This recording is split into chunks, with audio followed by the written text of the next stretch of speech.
This is the Work Smart Hypnosis podcast session number 40, Larry Elman and the Dave Elman Legacy.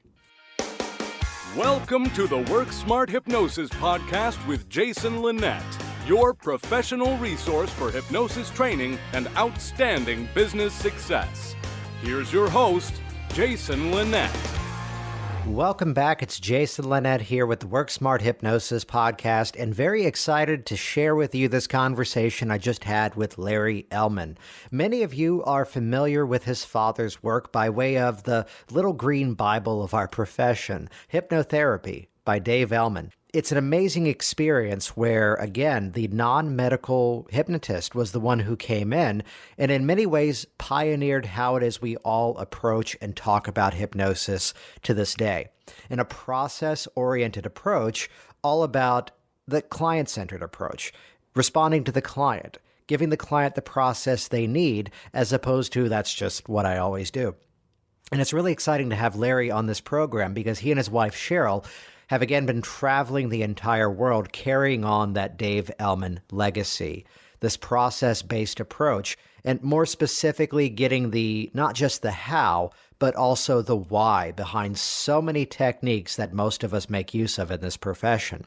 Also, really excited to share with you that coming up Saturday, July 18 to Sunday, July 26, here in the Alexandria, Virginia area, myself, Cheryl, and Larry Elman are going to be presenting a very special training course that we're calling the Master Hypnotist Course. Whether you're brand new to hypnosis or already a seasoned professional, or perhaps you've already got some training and you don't yet know where to jump in, this is going to be an excellent opportunity to learn from 3 award-winning instructors and just really refocus and refine what you do or jump in with some of the greatest information out there. You can learn more about that course by visiting online masterhypnotistcourse.com. We'll put links to that over in the show notes.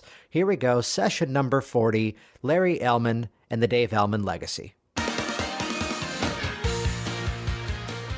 I did not know, in fact most of the family didn't know, that Dad had been a hypnotist in vaudeville. We knew he'd been in vaudeville, but we didn't know the rest. So let me back up a little bit so you have some idea of my father's idiosyncrasies. To understand my father, you have to realize that he was raised in Fargo, North Dakota, and although it was in the early 1900s, which most people think is after the frontier, he remembered seeing covered wagons drawn by horses going through Fargo on their way to the unsettled portions of the Great Plains. He also saw Indians in costume coming in off the reservation, and he was not physically present, but it was a block over when there was an old Western-style gunfight in the middle of Fargo. So you think of a person as living on the frontier. Now, the reason this is important in understanding my father's views and therefore how I grew up is that if you're in that situation and your mother is a widow, you leave school early and go get a job, and you spend the rest of your life in awe of and possibly in envy of those who got a higher education or graduated high school, because he didn't graduate high school. So he was always somewhat hesitant in the presence of somebody who he felt was better educated. From my point of view, this was almost laughable because he was one of the most educated people I knew in my entire life. And given the various things I've been involved in the way of research, I've met some awfully highly educated and very intelligent people. How did Dad get educated having left high school before he graduated? He could sit down in an armchair, pick up a 500-page book, read it cover to cover before going to bed, and be able to take an exam on it the next day. But he also, this was not a photographic memory, this was absorbing it. He would also note any contradictions it had in it, and if it had a serious contradiction, he'd go pick up another book. And he'd eventually compare 3 or 4 of them and reach a conclusion.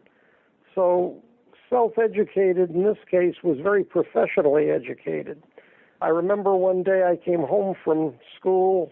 It was still elementary school, I think, and I proceeded to regale my father at dinner with a description of something from the Revolutionary War that we'd been taught that day in school.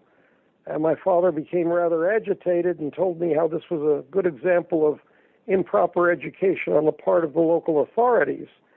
And I said, why? And he pointed me at the bookcase and said, this book, you're to read it. When you get done with that, you're to pick up whatever other books are necessary for you to figure it out, and then we'll have a discussion on it. They named 3 days later, whatever it was. And I proceeded to study that particular piece of the Revolution and found out Dad was right, the teacher was wrong, and most history books were wrong. So that was the atmosphere in our family. That was how Dad operated and what it was like to grow up with him. Which then leads to the experience as a young child attending the hypnosis classes, right? Pretty much. I asked him when he first started teaching hypnosis to teach me. I think I told you this once before over dinner. And his reply was to send me to the bookcase and have me read cover to cover a fairly large book. When I got done with that, he sent me back to read a couple of chapters of the second one. I think I read pieces of 5 books. And I finally asked him, why am I reading so many books before I even start the course?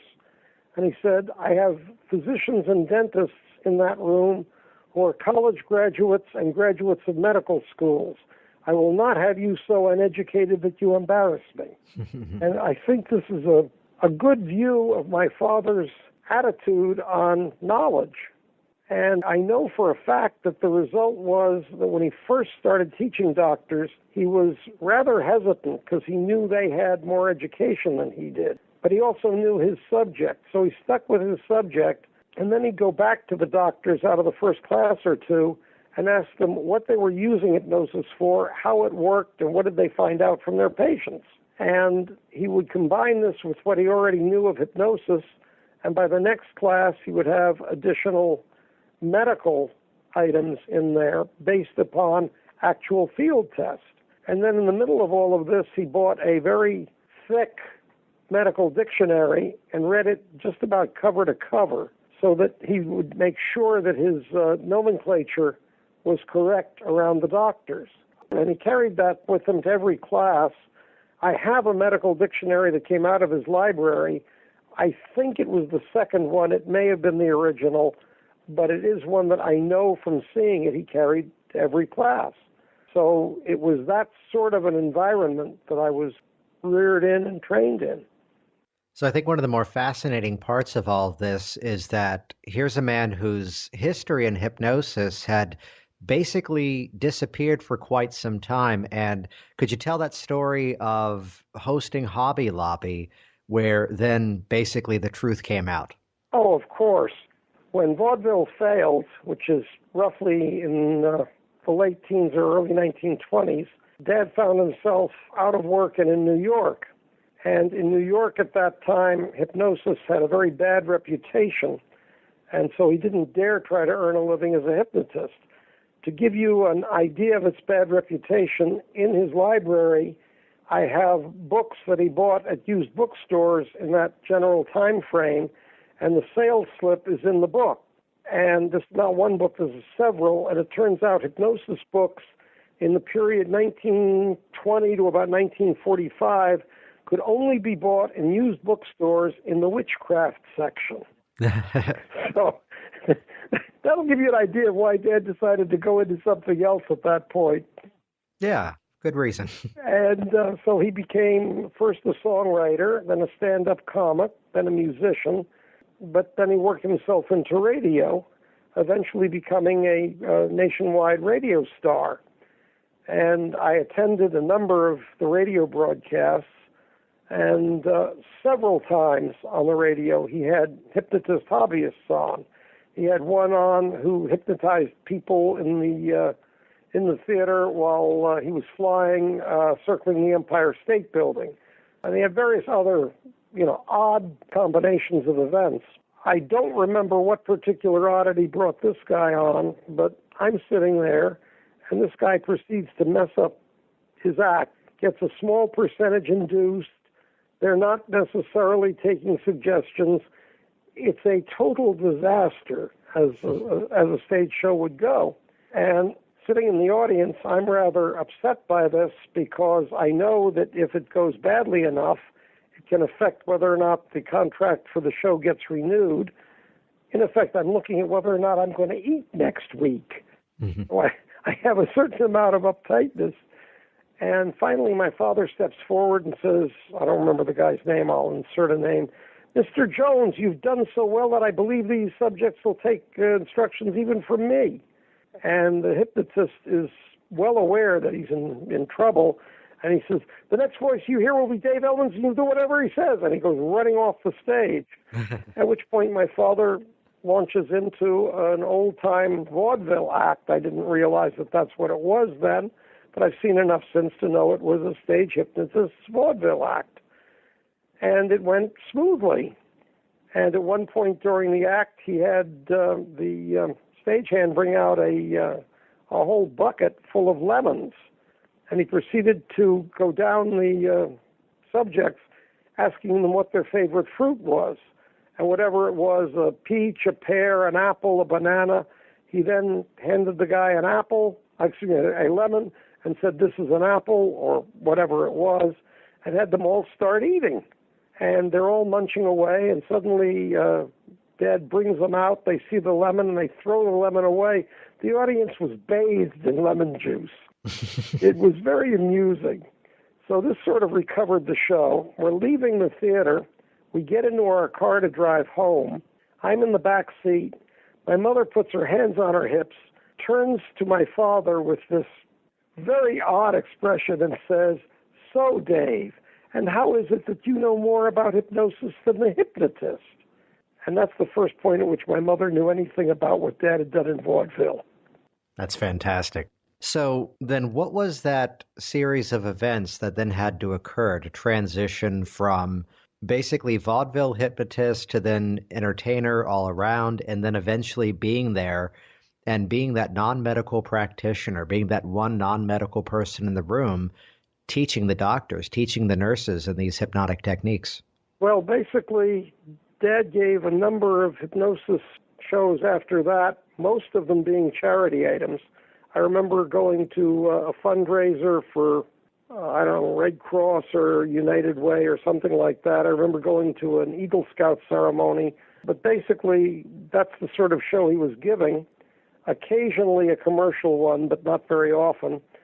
And one night, a group of about a half a dozen doctors approached him, and all of them had taken courses in hypnosis and been unable to use it in their practice.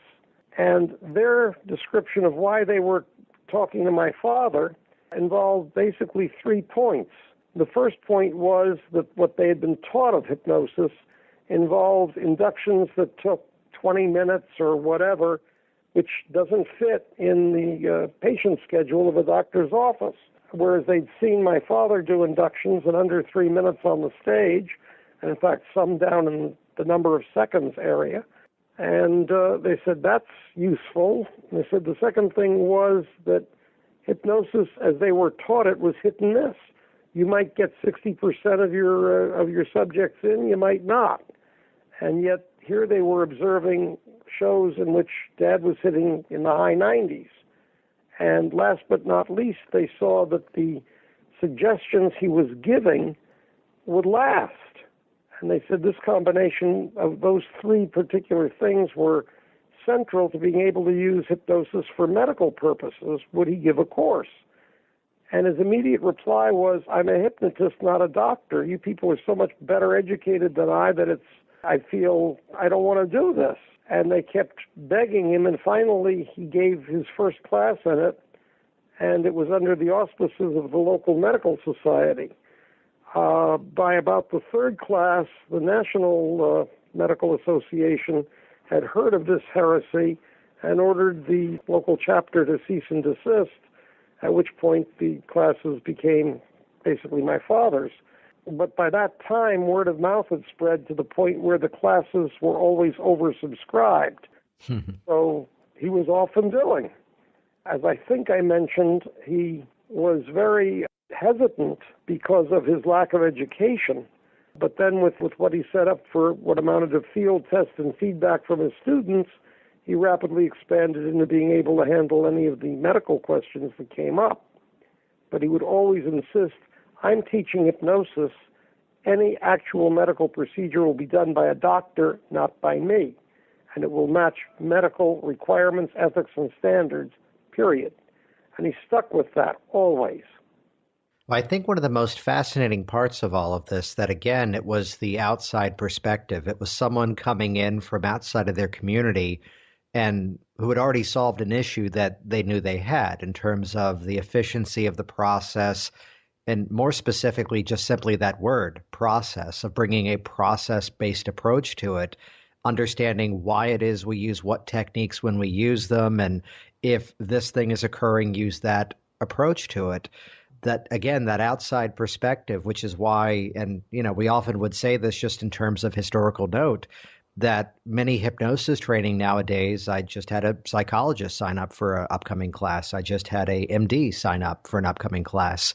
And it's from that outside perspective to approach it from a different place. It's really how that position of the non-medical hypnotist really helped to pioneer this entire modern profession. I think you're right. That's been my experience in seeing my father's work, and then in discussing with our colleagues at various conventions and conferences. The thing is that what a hypnotist has to do in this situation is make sure, first of all, that he does not intrude upon or insult the other person's profession. You can't be a know-it-all, and you have to be willing to admit, this is what I know and can do. How you then combine it with your own skills is something we'll have to work on together, or you will have to decide. If you're respectful of the other person's profession, they are likely to be more open-minded. If you come in like gangbusters and you're going to tell them how to run the world, you will get nowhere. They'll hunker down and ignore you or get rid of you. Which at its core was a part of those original classes too, that there was this interactive nature, this almost workshop format to it, where the doctors would then go off and make use of these techniques and then come back and report their findings. Yes, and this is one of the reasons that, and I guess economics and family situation also entered into it, but it was one of the major reasons why my father's setup was to teach in a different city each night and give the lessons once a week. This pretty much forced the physician to actually practice during the time in between classes, so that unlike a current certification course where you can only practice on your fellow because it's so many days straight and that's the only people in the room, the physicians in my father's course were able to practice on a diverse set of people before the next lesson. Now, what I just said about the current certification courses, that's frequently driven by such things as economics, when people can get off from work, a whole bunch of things you have no control over, so I'm not throwing stones at anybody. But if I had my choice, I would follow a procedure similar to my father's and make sure that all of the students actually did practice on, other than their classmates, on what I call real live subjects. Right. So then let's fast forward the story, and you grew up in this family where hypnosis then became very present. Kind of give us your story from that point forward. Okay. Basically, Dad caught me one day and said, "You're not doing your homework." And I said, "What?" And he said, "Yes, the assignment for this week is to do X number of inductions using Y procedures, and you haven't done that." And I said, "Well, Dad, all the doctors have, a flow of patients through their office, so they're guinea pigs available, and I don't." So my father said, "Well, you can even use my old vaudeville title. You are now the world's youngest and fastest hypnotist. Get out and do stage work." I have claimed for many years since that in addition to that title, I probably have the title of the world's worst stage hypnotist. I've relinquished that title. We finally went to a stage hypnosis show where somebody did worse than I ever could do. No names. but I did poorly, but I did do stage hypnosis starting in junior high school, and college. I found out in college, I found this out basically 50 years later when one of my college classmates remarked on how well the hypnosis I did on him had helped him get through MIT. And I was shocked by this because I didn't remember doing that much clinical, but apparently I did. Anyway, I left for the Air Force, and in the Air Force I was informed rather pointedly that the two-star general commanding our base believed all hypnotists were tools of the devil. So this meant don't do hypnosis. And then I was pretty soon found out that if you had high security clearances, whether in the military or in the defense industry, that same rule usually applied. That rule has kind of decreased over the years, but it still hasn't gone away. There was a big debate on Facebook earlier this month on just how much military security clearances inhibit people from consulting a hypnotist. The answer is it still does, but not to the extent that I saw. So I basically was an observer for quite a number of years rather than a participant. And then Don Patterson, also known as Sean Michael Andrews, asked to interview me about Dad and about Dad's teachings. And as a result of that interview, I ended up talking on hypnosis, and the next thing we knew, we were back to doing it. And what amazed me coming in after being an observer for so many years was the extent to which what Dad drilled into me was still valid, and the extent to which I knew more of why you do things than many of my colleagues, so that I could teach it from a why do you do this rather than just follow my lead. And I think that's important because if you approach hypnosis from I know why I'm doing this, then you can adjust what you're doing to match the client, because every client you get is an individual and needs individualized procedure. Thanks for listening to the Work Smart Hypnosis podcast at WorkSmartHypnosis.com. Hey, it's Jason Linett here, and I'd like to personally invite you to a one-of-a-kind training experience that's going to be coming up later this year, Saturday, July 18 to Sunday, July 26, here in the Alexandria, Virginia area. Myself, along with Larry and Cheryl Elman, are going to be presenting what we're calling the Master Hypnotist course. It's a course to make you competent and confident in your skills as a hypnotist. So whether you're brand new to this profession, already well-trained, or perhaps even already a seasoned pro, we know that this is a course that will benefit you as you learn new skills to jump in and get results. Hey, it's Jason here, and reading is lame and videos are awesome. So do this right now. Go ahead and click subscribe right here inside of this video, and that will link you to my YouTube channel, and you will be the first to find out as new information is shared here online. Click subscribe now. Stay in touch. I look forward to hearing of your success very soon.